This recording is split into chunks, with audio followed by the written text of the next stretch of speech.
What's up, good people? Welcome to episode 5 of the Talk of the Shore. My name is Ralan Wardlaw. And I'm Langston Frazier. Welcome back. Another episode. You know why I have this energy? Yo, why it's do you February. have this energy? You know what February is. Black History Month, baby. Hey. Black History Month. And this is a special February. You know why? Why? Got 29 days instead of 28. I didn't know that. It's leap year. 29 days. We already got the shortest month, but we got an extra day this time. So, I'm excited. Which brings me right into the HBCU fact of the day. Yo, we got HBCU facts of the day. Go ahead with me. The fact of the day is, how many medical schools, HBCU medical schools, are in existence? Take a guess. Should be Howard is probably Howard. I know there's more, but I'm pretty sure Howard has one. We got Howard right. There's also Morehouse. Okay. There is Charles R. Drew School of Medicine in California, and then Meharry Medical School in Tennessee. That's the 4. So 4. So California, D.C., Yep. Tennessee, Yep. and Atlanta. Yep. In Georgia. Nothing better than that. That's great. So now you know what time it is. It's time for us to introduce our guest. And our guest is special for us because she took a little bit of pressure off of all the work that we were doing early on this year. Our guest is Fatima Butler, our new media relations assistant, who is in our sports information department. And she's sitting to my right, as our guests always do. Hey, Fatima, how are you doing? I'm doing great. How are you today, Ralan? I'm doing all right. Could be better, but... Hey, we doing a podcast. It's Tuesday. I'm pumped. I feel good. I don't know about y'all. I feel great, but it's just, you could always be better. That's true. That's why I say that. When I say could be better, I'm not just saying hey, life sucks. I'm just saying it could be better. Because, things could always be going better for you. That's true. That's why you work hard and strive and always put your best foot forward. That's true. Get a sweater. All that jazz. So, well, we like to do something with all of our guests, which none of our guests has ever gotten right. And they just want to bend the rules. No, we had Cedric got it right. Cedric got it right. He almost didn't. He got it right. And Samaya got it right. So hopefully Trevor Fatima didn't get it. He tried to throw in a dash word in there. Let's see. Fatima definitely will get it right. If she can get it right. Assume. Go ahead, give it to her. Nervous. All right, so Fatima, where are you from? I'm from New Jersey. Fatima, where are you from? Put your city on the map. Lawrenceville, New Jersey. Okay. Lawrenceville, New Jersey. Mm-hmm. Okay. And if you had to describe Lawrenceville, New Jersey in 3 words, what would those 3 words be? Uppity, aggressive, and calming all at the same time. It's weird. Uppity, aggressive, and calming. Why? Break it down for us, please do. Because it's uppity because it's based off near the metro area of Trenton. So it's still a city, kind of urban area. But then, 2 minutes away, I can be next to a forest, a lake and stuff. So you have your calm days. But, Jersey people in general, we're just aggressive people. Oh, yeah. They all the time. We have the best 3 elements you need and great personality. I don't know about when I hear uppity, it throws me off sometimes because sometimes when I think about uppity, I think about for lack of a better term, stuck up. Not calling you stuck up. Because you're not. Because you're not. But sometimes they say somebody's uppity, it's oh, she's uppity, which means she's kind of stuck up. But I don't really, prescribe to that all the time. But sometimes when you first said uppity, it kind of threw me off because I was like, where's this going? Maybe fast paced. Yeah, okay. I'll say that. But I know when you said it, when you explained, that's why we always let our guests explain because, I've never been to Lawrenceville, New Jersey, So I have to, find out, what is there about Lawrenceville that I need to be looking for if I ever pass through. I could pass through. So you said it's near Trenton. So it's near the city, near but the city. I'm right next to Princeton too, so it's small town area. See, that's where the uppity comes. There it is, Ivy League school. Everybody wearing a shirt and tie every day. Proper high society. See all like the hipsters around everywhere you go. I have my own thoughts about Ivy League schools, but I don't. We'll leave that for another I don't want to day. get fired. Yeah, So we'll leave that I'll to be another quiet. People are very smart there, but sometimes I feel like their mom and dad can help them get there by their wallet. Well, ask Michelle Obama. That's all I was just about to say. Her daughter went. She's there now. First of all, number one, y'all know I ain't talking about Michelle. No, I don't slander Michelle. You are look. Pause. I don't take any slander of Michelle Obama or Barack Obama. They do no wrong. They can do no wrong. That's number one. So is she stuck up too? No. Is she uppity? No. We not. I didn't say everybody. I said some. We not. First of all, look. We can. She's like, you that's can, wrong. You can put it however you want to put it. I'm not taking the Michelle Obama slander. I love her. Barack, love him too. Great love guy. the kids. Love the dog. Everybody. Both dogs. Okay? Sonny we need and him Bo. back. You know what I'm saying? You know the dogs too? Look, the dog's name is Bo. And Sonny. Got two. Okay. Look, no Obama slander. At all. Not even grandma. All right, let me bring it back. Anyway. No, nobody. Anyway. Nobody. Anyway. Nobody. Bring it Okay, back. Bring it back. Bring it back in. So I had to say that.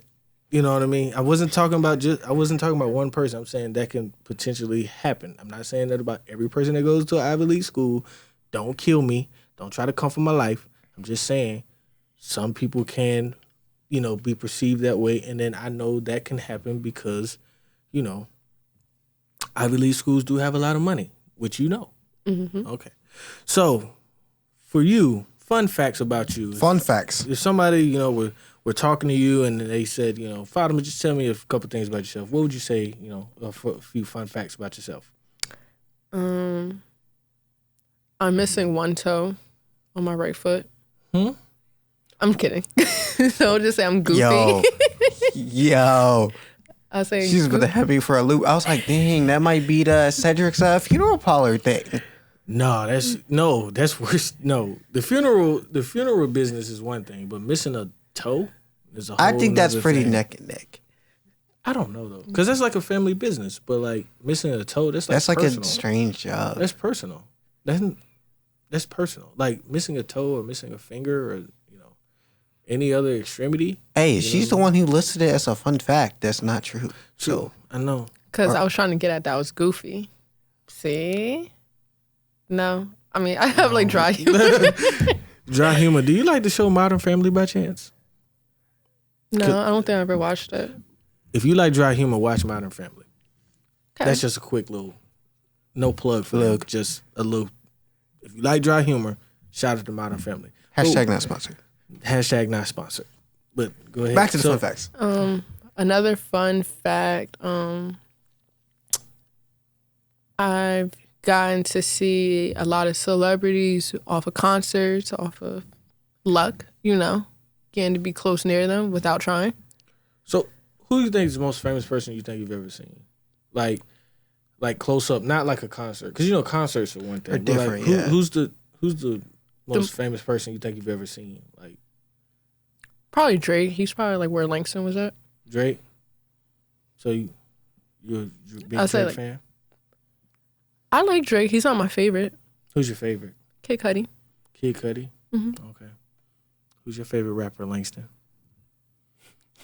Drake. Drake.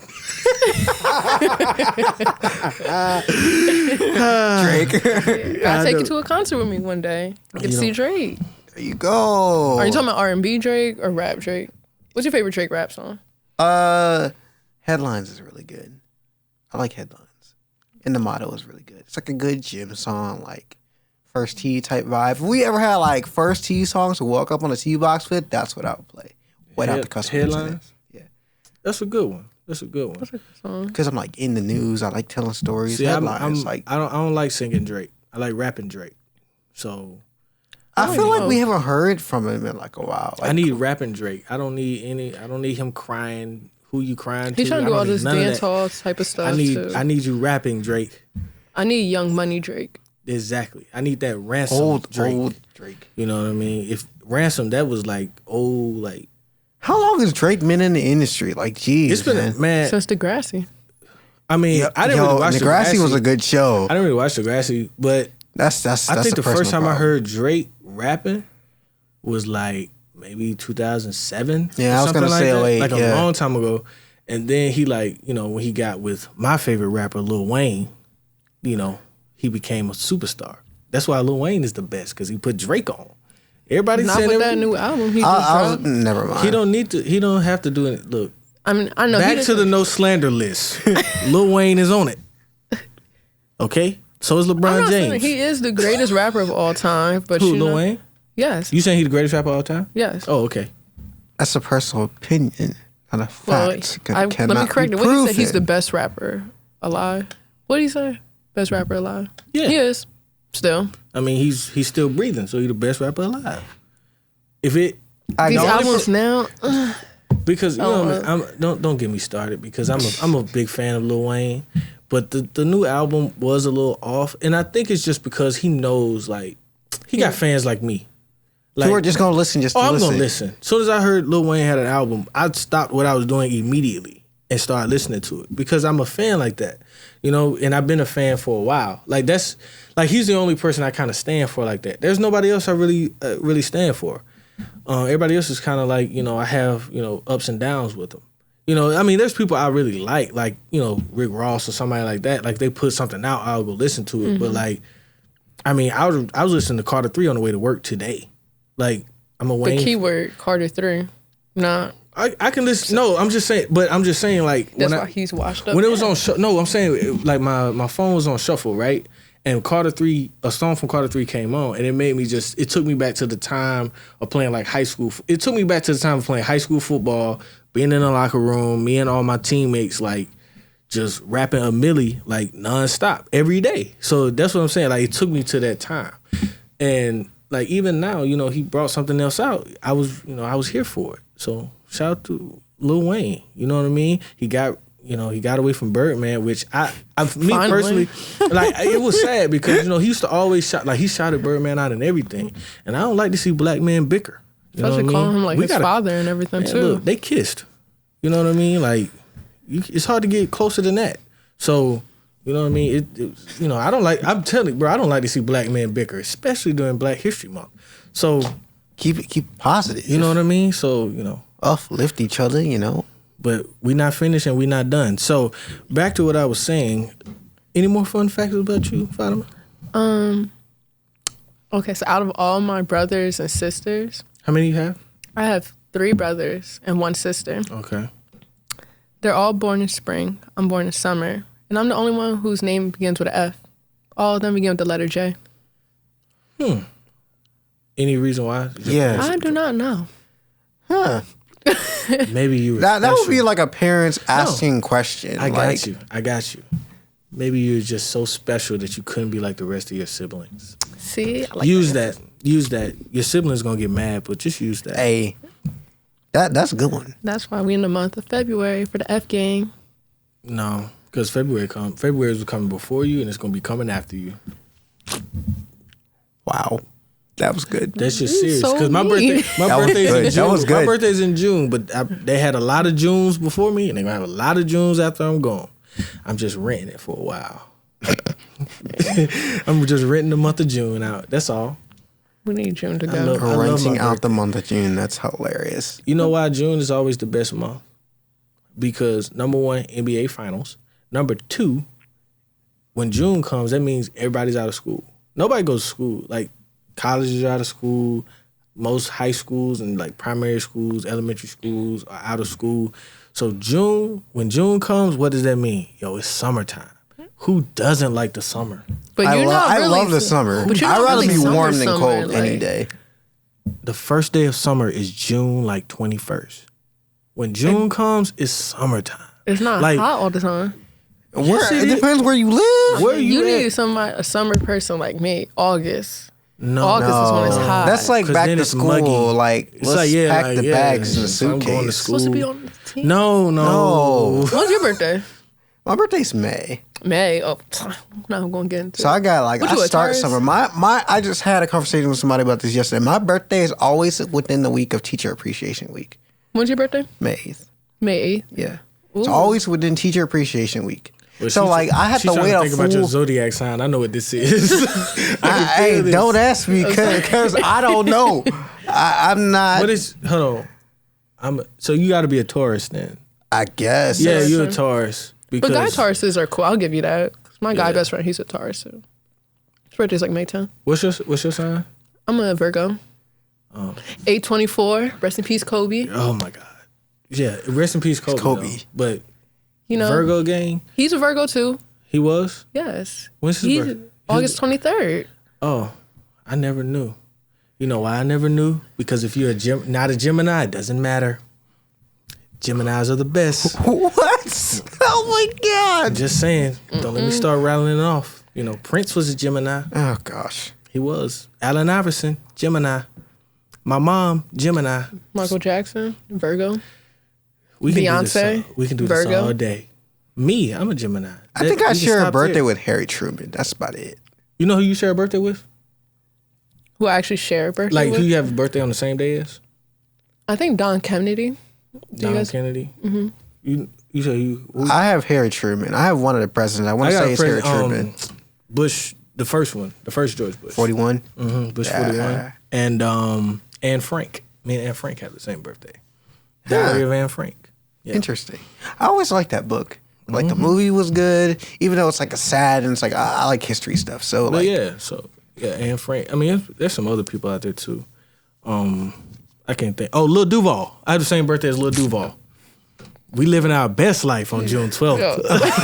I know I had to think of someone. Lil Duval. Me and Lil Duval got the same Jesus. birthday. I guess that's everybody's homework. Go and look and see who you share a birthday Who you with. share a birthday with? Because you never know who it Because is. it's funny. Because You y'all know? not topping me. Who's yours? I told you. I got the You best said- 3 alive. No, Well, the same actual day. Day, like like I was day. born, like me Oh, yeah, you're right. and Lil I'll take that Duval back. were both born on June 12th. yeah, I'm going Same to year do or some no? research. No, he older than me. Okay. I just, No, I know this. Lil Duval look good to be like 40 plus. You know what I mean? He just short. Hey, guess what? Black don't crack, bro. No, it don't. Praise the Lord. Hey, let's go. All right, so Yo. So let's get Let's into get- like the important stuff here. So I want to know. You just started here at the shore. What kind of led you to come down to the opposite side of Chesapeake Bay Bridge, come to the shore? Well, I started my sports journey in high school. I didn't know. I told myself, actually, I'll go down the whole how it started. I was in high school, senior year, senior year. I needed to pick a couple more electives to take. Sports management was the cool thing. I thought it was just going to be like an easy pass. Went in there. I'm like, well, this is cool. Like, there's a lot of money involved in this industry, a lot of stuff, components to it. And I just told my teacher, I want to be the owner of Nike one day. I don't know how I'm going to do it, but I'm going to just do it. So then I was like, let me just work in sports. Like, Hey, sponsored by Nike. just do it. See, I just did it, y'all. yeah, let me put that Nike check up there. Shout out to Phil Knight. But, you know, I started like trying to be a football manager as far as like water girl, getting ice and stuff. I went to school. I found I actually applied to Eastern Shore and Coppin for my undergrad. However, I got to rep my HBCU, Coppin. But they have a sports science focus and then they also had a sports business focus. So I thought, okay, cool, I'll go there for the business side.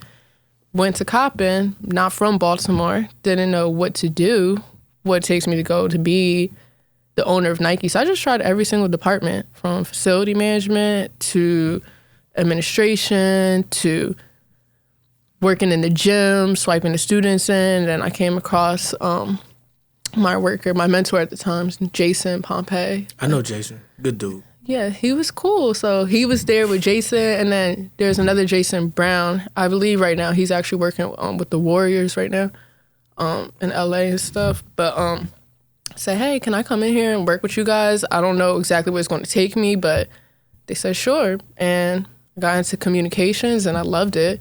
You know, at the same time at Coppin, since I was our football manager, you know, they boosted me up to do statistics for the team as opposed to water girls. I'm like, okay, getting more in the game, leveling up, you know, got some more experience. I graduated, broke college student, waiting for a job to call me. So that's the $1 million question. What did I do there? I know I wanted to be a SID. I know I didn't have the access to use like Sidearm or be affiliated with NCAA. So I wanted to make my own videography business and make profiles for high school athletes to get recruited, as opposed to them investing money into Huddle. I was actually told that it takes at least $1,000 or $1,200 just to sign up for Huddle. You know, You talking about the thing that all the high schoolers are on? Mm-hmm. So is that why?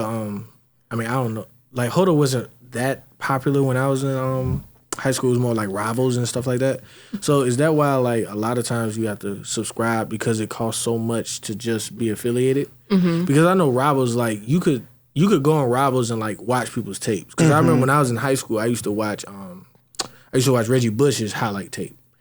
And then I know, like, once Huddle came, it was like you couldn't really go watch highlight tapes like that. Yeah, you can maybe watch like one or two, but after that, Or it's like like, you need a subscription. you could watch like clips or something. But I know, like, we used to sit and watch Reggie Bush's entire like highlight tape when I was in high school. You know, so Yeah, I think it was probably maybe easier for them to navigate. I don't know, maybe Huddle was promoting themselves more for colleges to be more attracted to using Huddle. Mm-hmm. I just knew that it was an expensive thing to manage, so that's why I thought I could bridge the gap with going to those kids on a more cost-effective route. And doing that, I got to interview them, got to learn videography, like self-teach myself. I actually got to meet up with one of my friends who I met on Twitter. He was making fun of my videos. His name is Fermel. I actually got him the job at Princeton, but he got me the job at Overtime.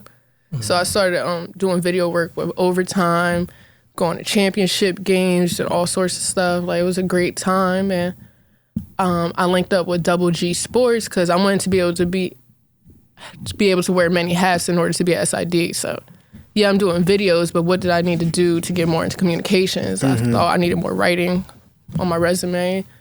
So then I got there, kept applying. I seen that Princeton University actually was looking for someone. And then I went and tried it with them for like a month, you know. You were already from an uppity place, so Princeton just fit right in. But you know, it's just jokes. It's just jokes. You know, it was a little different working at Princeton, you know. I mean, I'm from Jersey, you know, but like I'm going from Coppin to Princeton, you know, it's a culture shock. I can only imagine. If you've never been to Baltimore versus Princeton. I've been to Baltimore. I love Baltimore.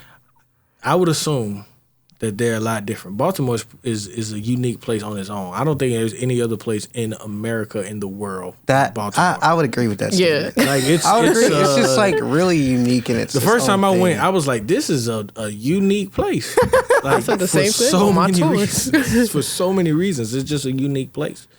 So, but you're at Princeton and kind of working there. It was.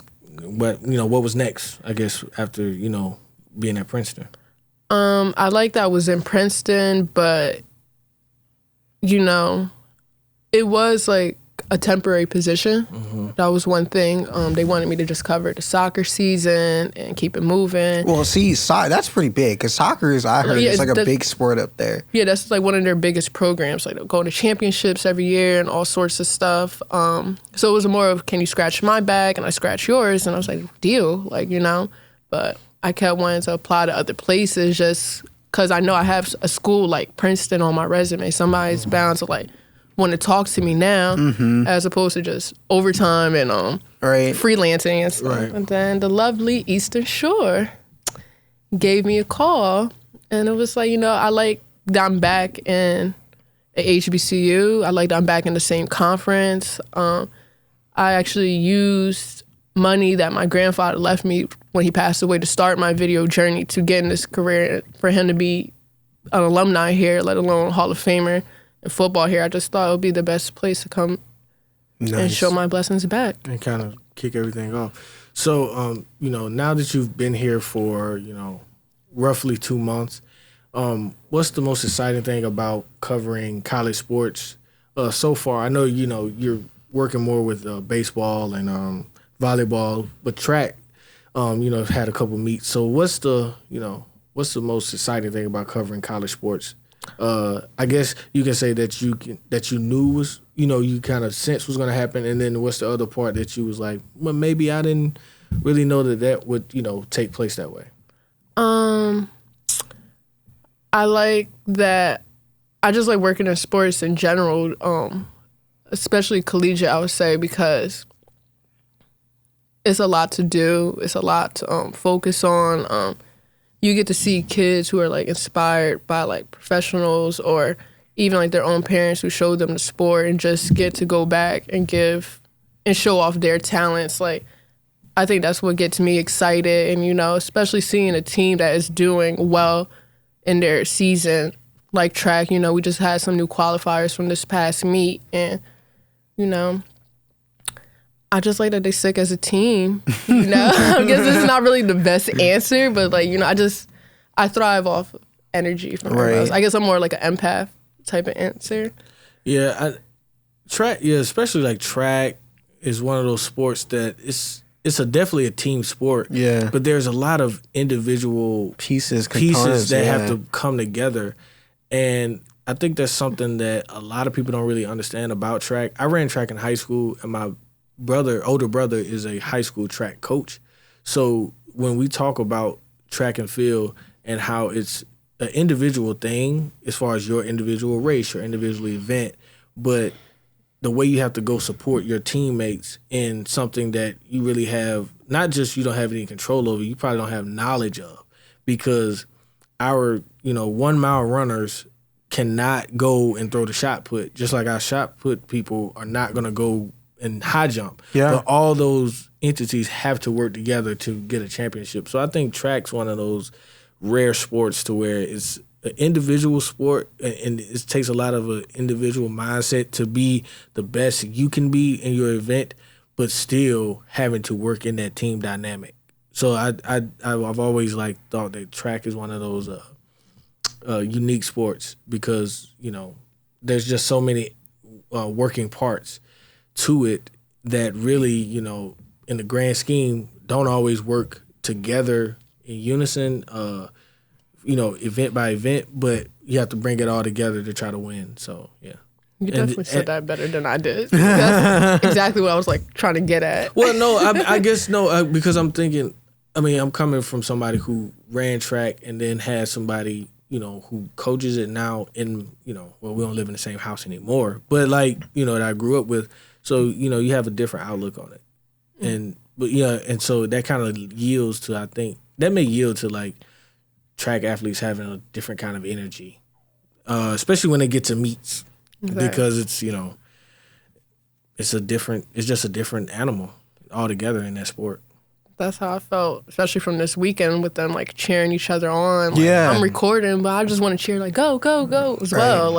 I'm excited for everybody. Now, I will say that's one of the hardest things about being a sports information director is the fact that you can't. You can cheer, but it has to be very minimal. Yeah. So I've noticed that everybody else in the gym is going crazy, you have to have a straight face. Yeah, and just focus kind of on what you're doing, because you're kind of the person that's got to capture that moment versus just joining in the moment. Mm-hmm. And it's a different level of thought when you have to try to capture the moment versus just participate in the moment. Because it's easy just to go and jump and cheer. Mm-hmm. But it's another thing when you want to get the cheer at that moment. Right, and then share it with other people. Because you can't say, hey, y'all cheer that way again. Right. Because you gotta, it's a one-shot deal. That's something that I've noticed, especially sitting on the basketball bench, just covering men's and women's basketball for the last couple of games. It's really weird because obviously I'm a student. I still go here. So I have to kind of take off the student hat, put on the sports information guy hat, and still cover a game. Be able to let people that are not there physically watching the game still enjoy the game. Yeah.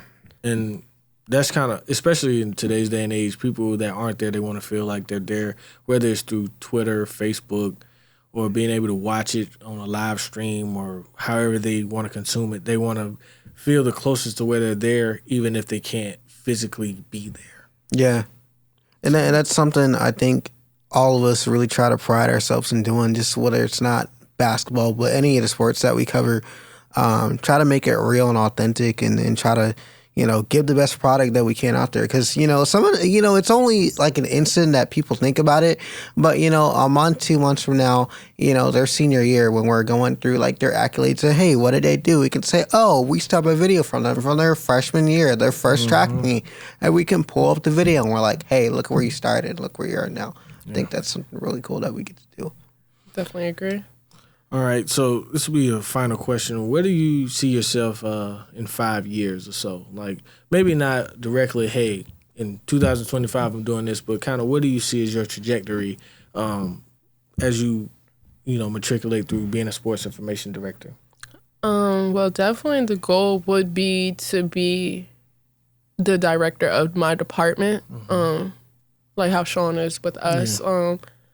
Probably at a bigger school, just see what advances they do have having a bigger school, or also the complications of it. Since it is a bigger school, I like trying to take on new challenges. I always thought about trying to go pro with information, but I know it's not exactly black and white as it is with us, because they have a staff person for every person. You got a writer, a videographer, a photographer, but that's why I'm trying to steer away from pro. Like, if not, I would go to a bigger D1. And two, I think with pro, because you're dealing with amateurs here, professionals on the other level. So it's just even the athletes that you deal with, their mindset is different. Because even though, it's a difference in a senior and a freshman, there's still pretty much like a 4 to 5 age block that you are dealing with. But if you go to, especially like you working at an NBA, for the NBA, and you got somebody like Zion Williamson who's like 19, and then he's playing with somebody like JJ Redick who was playing at Duke when I was in like middle school. So he's in his mid to late 30s probably, or maybe older. I don't know how old JJ Redick is, but dealing with those athletes from 19 to like 35, and one is like can't even like go out to a bar or anything, and then another one has got like 4 or 5 kids and maybe divorced. It's just a whole a different language dynamic. You got to talk with the athletes. And so that's one thing I think you have to think about if you want to go to professional ranks, or I should go to the professional ranks as far as working within sports information. I mean, I personally, have done small stuff with professional athletes, and some of them are, not really fun to work with because they just feel like I don't need this. But here at college, they always want something because they always want to be promoted, because they, especially at a smaller institution like this, because a girl I went to high school with works at Vanderbilt, and I mean, she does, I would say on the day-to-day she probably does less, but at the same time she probably doesn't have the relationship with each of her athletes the same way, because she's not as intimate there, because if she's doing video, somebody else is the sports information director, somebody else is writing, there's a whole, instead of getting to know one person that's doing something, it's like 3 people doing what one person does. So, but good luck, welcome to the Eastern Shore. We've told you that before, but publicly, welcome to the Eastern Shore. You've been here for a few months, getting ready to start up, with the rest of your sports, baseball, and just kind of going on. And then in the summertime, you'll be able to decompress and get ready for a full year. So thank you for coming on, though. Anytime. And so now we have a quick sports recap. Women's basketball fell to our Route 13 rival, Delaware State, 72-52. Men's basketball in I would say, instant classic, beat Delaware State 68-66.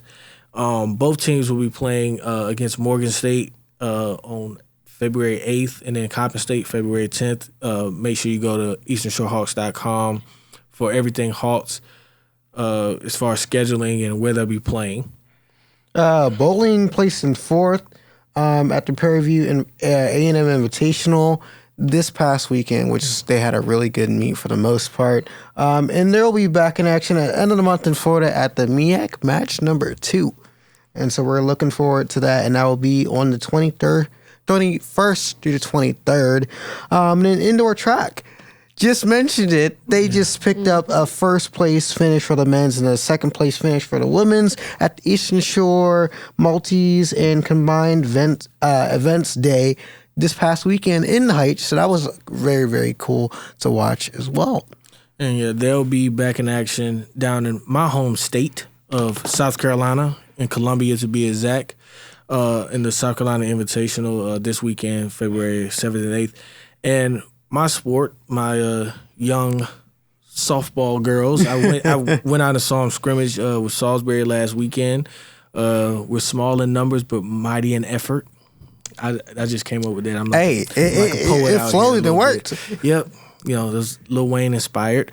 So they kick off they actually will be almost down, not quite in South Carolina. They'll be in North Carolina at Gardner Webb, playing in the Gardner Webb tournament this weekend. So their first game will be on February 7th against Youngstown State.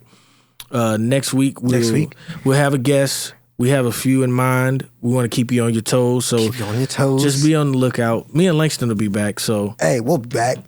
Just be on the lookout for who we'll have next week.